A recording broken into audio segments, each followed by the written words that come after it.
You know, a lot of quilters shy away from curve piecing because, well, it looks a little bit more intimidating. But it's not so bad when the machine meets you more than halfway. We're going to be using the Baby Lock Altair today, and there's features of the machine that can kind of make this curve piecing, well, it ain't going to throw you a curveball. I'm Cathy, this is Sewing Tech Talk, and let's get into some curves. So curve piecing is something that quilters, well, they just kind of shy away from. But like I said, the machine's going to meet us more than halfway. You can get some pretty fantastic quilt designs if you can use some curve piecing. So the quilt behind me is a quilt I have in progress, and you can see how fun the pieces are. It really adds movement to a quilt. Here's one of the sections, and you can see that even the pie part of the curve piecing in this triangle, even that's been pieced. You can actually get some really fun stuff. Here's some concentric rings, and one of the rings has been pieced. But even if you don't do that, just using some basic, they're called Drunkard's Path blocks, putting them together can give you a real modern quilt feel. So there's lots of different designs and patterns out there. These are just a couple that I've been working on. It actually would be really cool. Here's fun. This is kind of neat. Look how fun this is. It's two blocks put together to give you a really nice, fun little look. It'd really also be fun to do some circular embroidery designs inside. So you can take this and you can use a lot of creativity with this. So we're going to do curve piecing 3 different ways today. I'm going to do, on a larger block, I'm going to do some pinning, and that makes sure that everything matches just the way it needs to. For some smaller Drunkard's Path blocks, wow, my gosh, how much time do we want to spend? So let's explore just sewing them together and how we can do that. And we're going to be using features on the machine for that one as well, because it's really going to help us get some faster results. And there's another way that you can actually do it. If you want to add just a curved piece, like I did to the corner of this bird here, you can do that with applique as well. So we're going to use the Altair and we're going to set it up. Now you have a handout for today's video and all my videos. So it's going to go through all these different all these different methods, and it's kind of fun to create your own little Drunkard's Path design. I put this one together. I thought it was really fun. So I'm going to have the layout for this in your handout, and it's a fun quilt it'd be a fun quilt to put together. Some straight pieces and some curved pieces as well. Now, let's talk about the basics of curve piecing. When you are going to do this, you of course need to cut out your pieces. And for this, well, for all quilting, your pieces need to be fairly accurate. There's lots of ways to cut out a block like this. You'll need at least the 2 pieces to put together. If you go on the internet, there's lots of just simple designs out there. You can get templates. Here's a template set to create to cut the pieces out. There's not always just the same block. You can use a basic do an apple core type of a quilt. This is a really fun one. It's a really simple curve, and this fits together. This part fits into this. It's a fun quilt as well. If you have a die cutters are super great for cutting out. This is AccuQuilt. Die cutters are great for cutting out the pieces because it's super accurate. And I don't know if you can see, they give you that little center mark in all of the pieces. That's really going to help you know that you're putting it together right. So lots of different ways to cut out your pieces, but try to cut them out as accurately as you possibly can. Now, once you've done that, we need to put them together. Now in quilting, I think quilting and any kind of sewing really is more fun when it's not frustrating, when it's pretty successful. And the key in quilting success is really a nice 1/4 inch seam. It's called the scant 1/4 inch seam.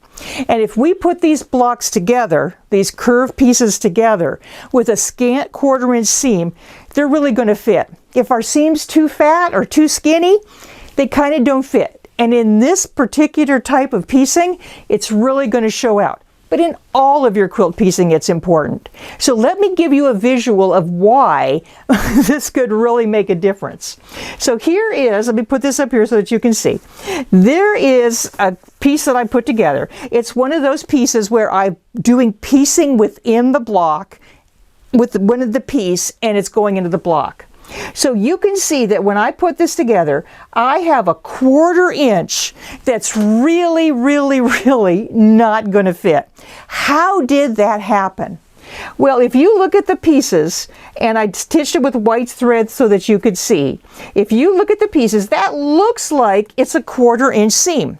But really, when you look at it really closely, I'll put up so that you can see it, the stitching is on the outside of that 1/4 inch. Now, when you do that on the outside of where that 1/4 inch needs to be, it's only a couple threads, right? But when you magnify that by, now it's on either side of that piece, so 2, 4, 6, 8, 10, 12 times 2 threads was going to give you that little extra piece that's wrong. So what we really need to do is set up our machine to give us success with the scant 1/4 inch seam. And it's pretty simple to do. So now that we see how it's not supposed to be, let's set up our machine so that we can do some piecing that not only on this is going to be accurate, but you're going to have fun in all your other quilts as well. So now, what I'm doing on the machine is I am using the Ultra T high performance feet. They're kind of nice. They're exact replicas of the feet that come with the machine, but they're a high composite resin, so they reduce friction. So that's why I'm using red feet instead of the other feet, because they just work really well. Now I've installed the 1/4 inch foot on the machine, but I'm going to talk just briefly about getting that perfect scant 1/4 inch seam. And how do you do that? Well, you don't start with the curves, you start with 2 perfectly cut squares. These 2 squares are 2.5 inches each, and I want to sew them together so that I get my perfect 1/4 inch seam. Now you would think that you could measure the seam, but as I've shown you just a few minutes ago, that's not really what we need to measure. We need to sew the seam and then measure the piece after we've sewn it.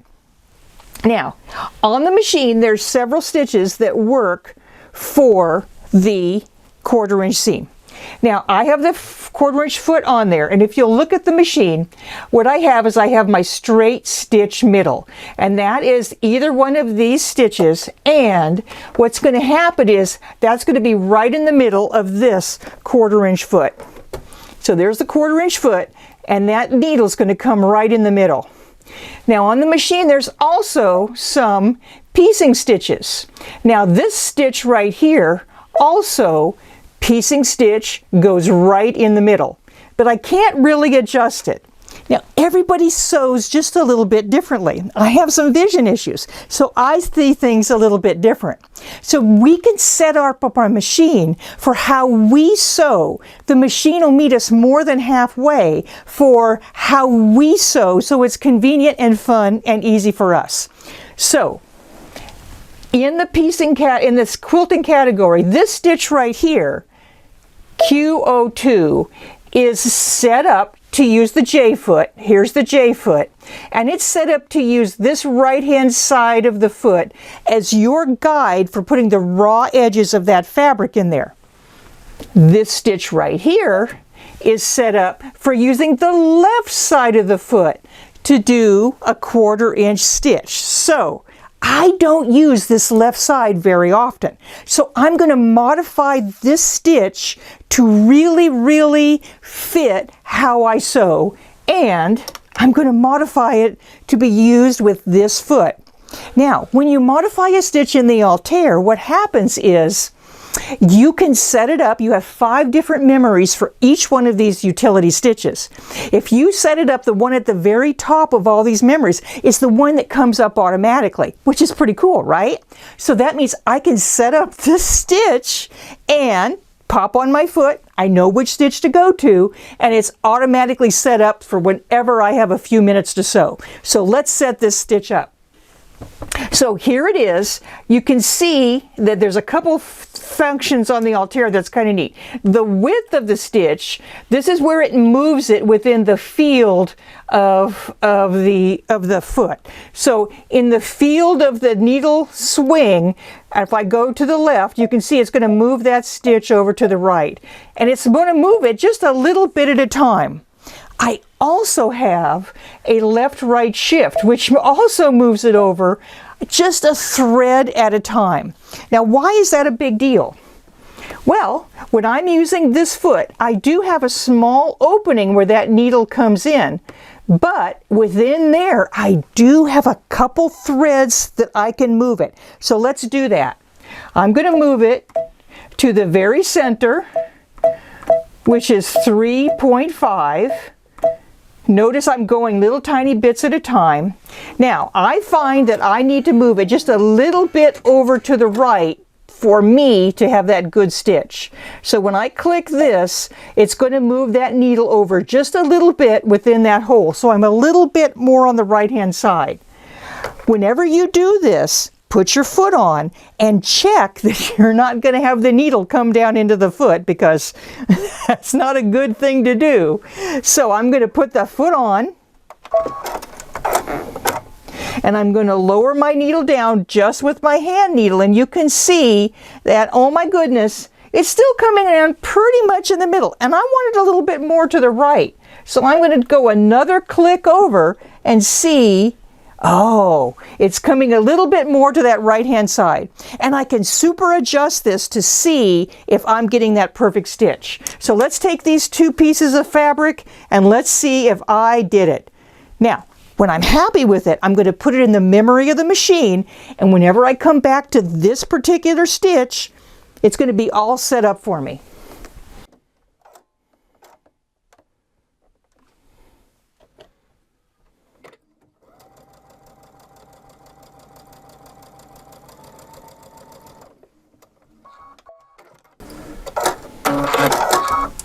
Remember, the true test is after you sew the seam, you're going to want to open it up and measure from side to side.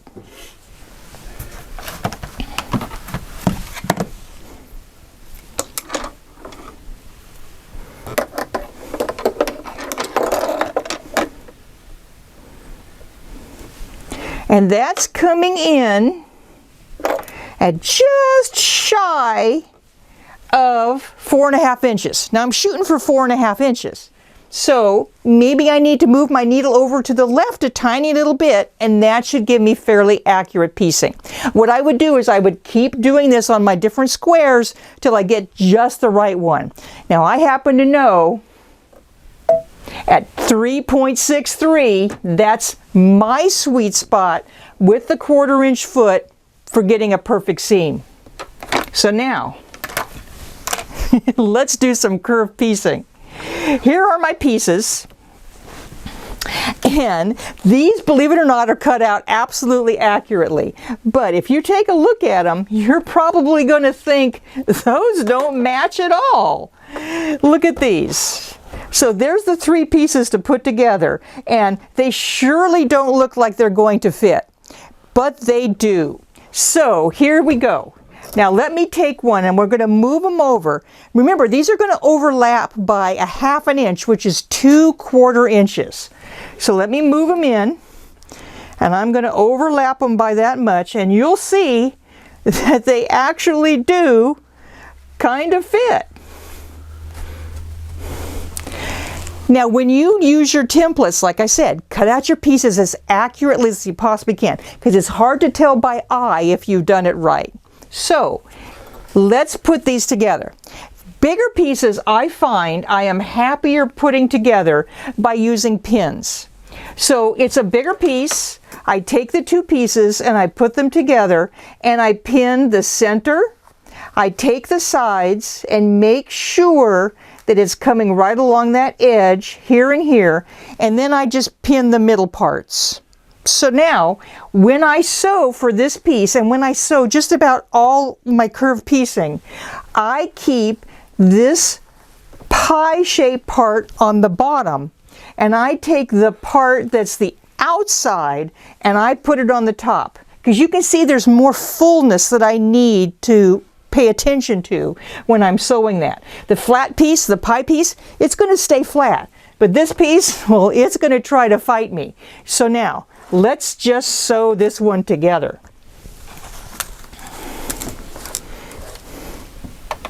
I'm going to lower my presser foot. Now on the Altair, I have the feature where I can start to sew and it automatically lowers the presser foot for me. I want to make sure I start at the very end of this so I can lower the presser foot before I start to sew if I want to by the press of a button. And I'm going to take out the pins as I go. I also have a stiletto. Now what a stiletto is, this one happens to have not a super sharp point, so I like that. It's going to help me control the curves, and it's really going to be super helpful when we're not using any pins at all.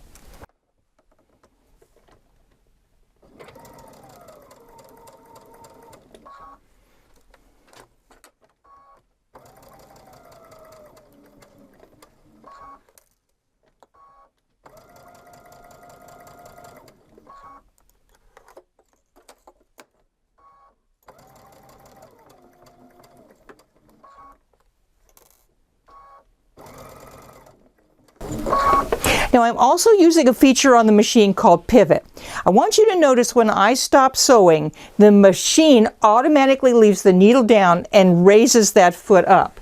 So I can ease my, whoops, I got pins. That'll help me ease these kind of tucks in to make sure. Now I have a tuck here, but I don't have one here. To engage that pivot feature, it's this button right here on the machine. Now what that does, like I said, is when you stop sewing, it leaves the needle down and raises that foot up so that you can easily, without having to manipulate anything, keep all hands on deck and ease everything on in.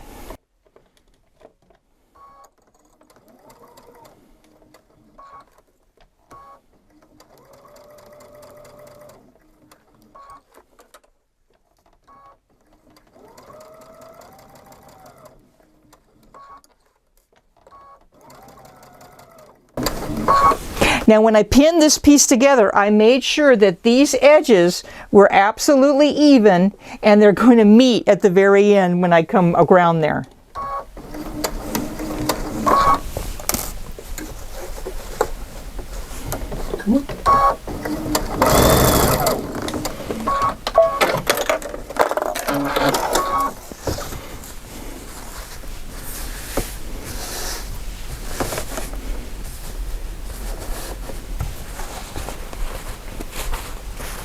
You have to press it when you get done with it, but what you get at the very end, now remember this is the middle piece, I have the other piece to attach, is you get this nice curve and you're going to press it with the seam either to the outside or the inside, depending on the piece that it's going to be next to. I talk about that in the handout. Don't forget, the handout is in the description below. It's highlighted in blue, and it's going to talk about all these three methods with pictures and everything that I've done. So that's pretty cool. All I have to do is really press it and add on my other piece.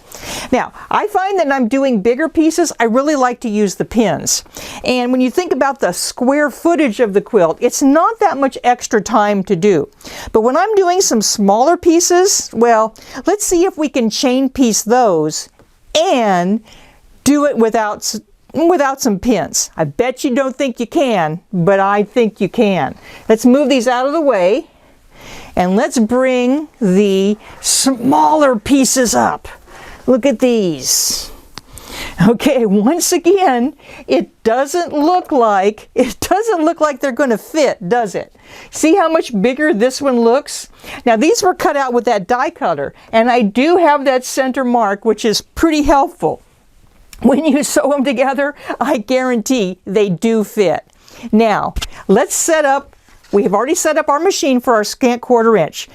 But when I'm sewing these, here's what I want to do. I want to set up the machine so that it sews a little bit at a time and then stops. Remember when I was sewing that bigger curve, I'd sew a little bit, I'd stop, I'd take out the pin. Wouldn't it be nice if the machine did that automatically for you? And you can set up the Altair to do that. And it's pretty simple. So I want to stitch this same stitch, and I want to go just a little bit and have it stop. I still have my pivot feature set up, but what I can do with the simple button, I can come over here, see the 3 stars and the 1? By touching that, it tells the machine to take just a single one of any different utility stitch or decorative stitch units. And what you see is what you get. It's going to sew that far and then just stop. So I don't even have to think about to remember to take my foot off. I can have the machine just do little tiny bits at a time, little bites of this seam as we go. So now here's how we set it up. Remember, we put the flat pie on the bottom and we take the outside edge and it goes on the top. We're going to start to sew, so this is how it's going to look.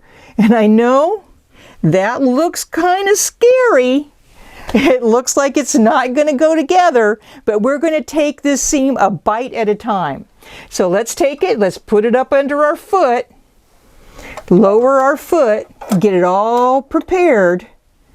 We're going to have to hold our tongue a certain way, but we can get this done. So what I like to do is I like to have my stiletto handy to handle that curve. Remember, it's only going to sew a little bit at a time and then it's going to stop. I also like to lift up my top piece so it's not pulling against that bottom piece. Okay, I'm going to sew a small curve, no pins. Let's see how I do.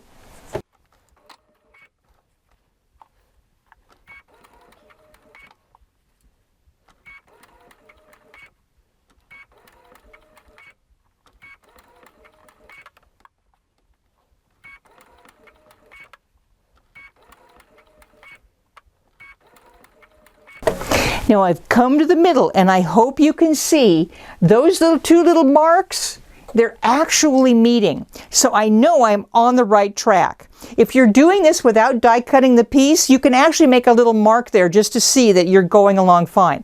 Once you get the swing of it though, you can actually do this pretty fast.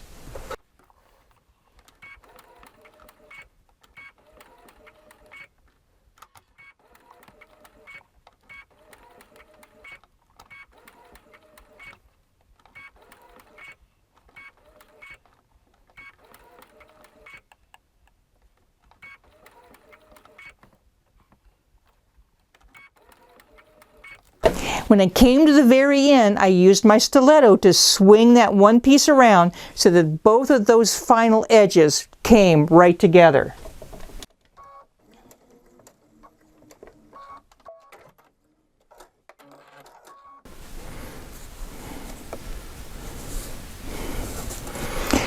Actually comes out really nice. So once you get some practice, once you do a few pieces, you'll get quicker and quicker and quicker. So this is a way to do it just by doing the traditional seam. Now if you want to, you can actually also use your machine to applique a piece down. Let me show you what that looks like.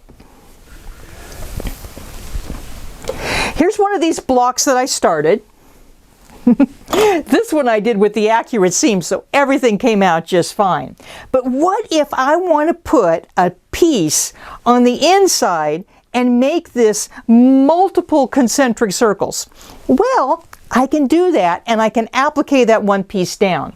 What I'm going to do is I'm going to turn under this edge and I'm going to use just a scrap of wash away stabilizer. And I'm going to applique it down with some invisible thread. Now, if you've played with sewing for a while and you've had invisible thread in the past, invisible thread in the past was a nylon and it kind of melted when you sewed on it and it kind of got a little funky over time. But now you can get invisible thread in a polyester. It works great.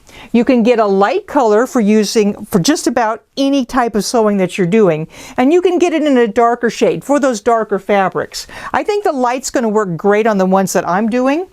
Let me show you how I'm going to turn that edge under using a scrap of wash away stabilizer.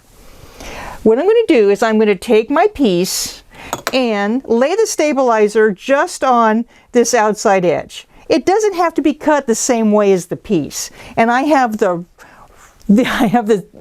stabilizer on the right side of the fabric. What I'm going to do is I'm going to sew right along in here, and I'm going to use just about whatever thread I have in there. That's fine. If it matches, that would be great. I'm going to do less than a 1/4 inch stitch, and I'm going to use the stabilizer to turn that edge under to the back.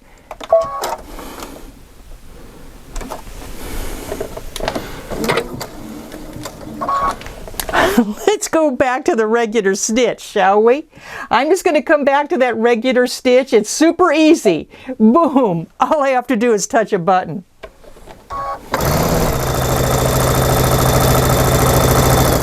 It's much faster sewing.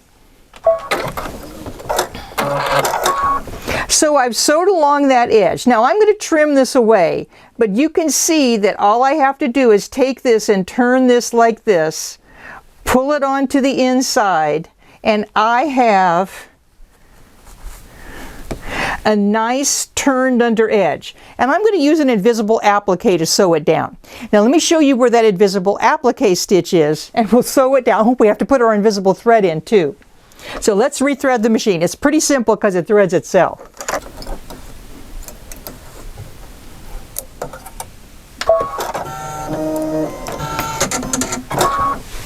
Now I'm going to cut away just a little bit of this wash away stabilizer because I don't really need it all in there.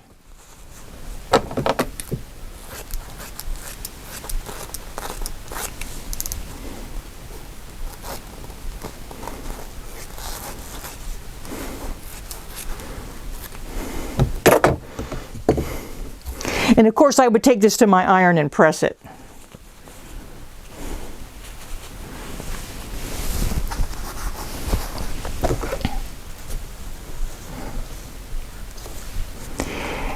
Lay it so it's right in the corner. Now we have to change our foot.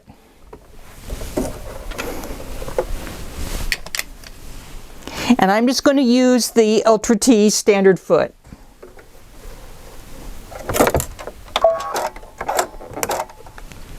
Now when we go to this machine, we're going to pick that invisible applique stitch, and when I am in the quilting mode, you can see Q12 here has a little tiny grab where it comes over to the side.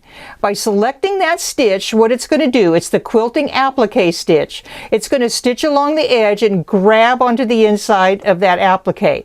And of course I can make that grab just a little bit shallower if I want to. Now if I need instructions on any particular stitch that's built into the machine, I can come up to this question mark right here, go to pattern explanation, and it's going to tell me exactly what that stitch is for. Now all I need to do is stitch right along this edge. It's going to swing over, grab that edge, and instead of piecing it, I'm just going to be appliquing it. One thing I forgot to tell you. Now, when I'm using this J-foot right along the front of it, let me take it off so that you can see it. There's a line right here in the foot. And what I can do is I can use that left-right shift to move this entire stitch over. So I'm using that line as a guideline along the edge. So there is my needle. Instead of using the width, I'm going to use the shift to move it over. Now the outside swing of that needle is going to be right along that line, and I can use the foot to help me do the stitch so that I can see it pretty easily using the guideline on the foot.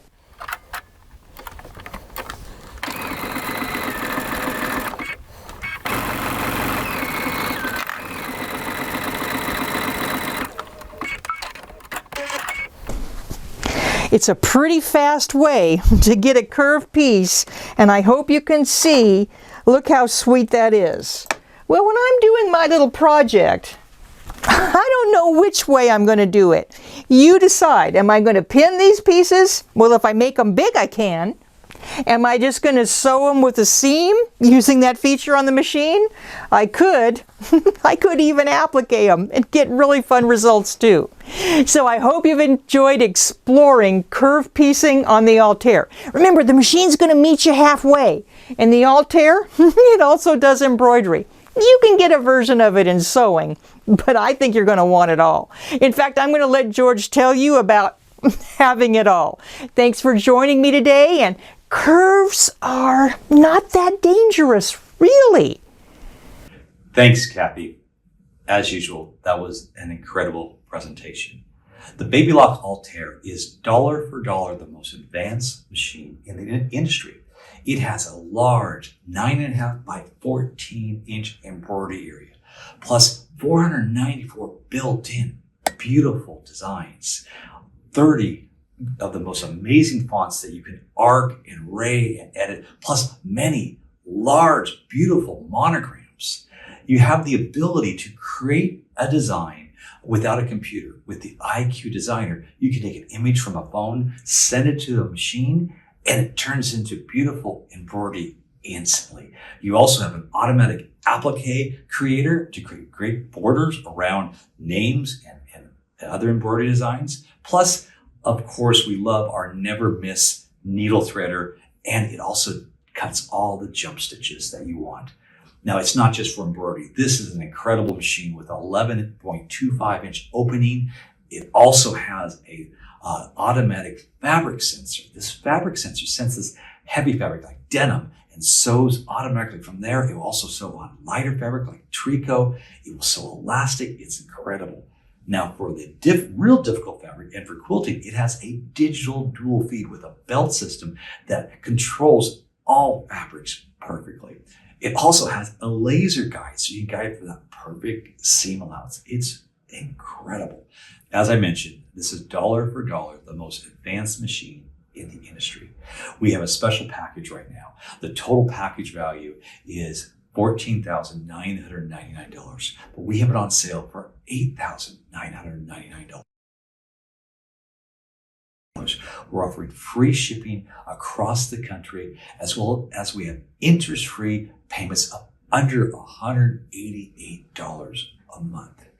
But that's not all. We have a special bonus for a limited time, and while supplies last, we're including 63 spools of beautiful embroidery thread, 2 separate design collections by Anita Good Design, which has over 600 design files in all different styles. We're including stabilizer, all kinds of needles, bobbins, and a membership to Love of Knowledge. We're here, you're going to see all kinds of demonstrations and techniques on the Baby Lock Altair and other sewing techniques. This is for a limited time, but I also mentioned we have interest-free payments. Now, for those who don't want to finance, we have even a better bonus. So give us a call at 1-800-865-9664 or click on the link to order today. Bye for now.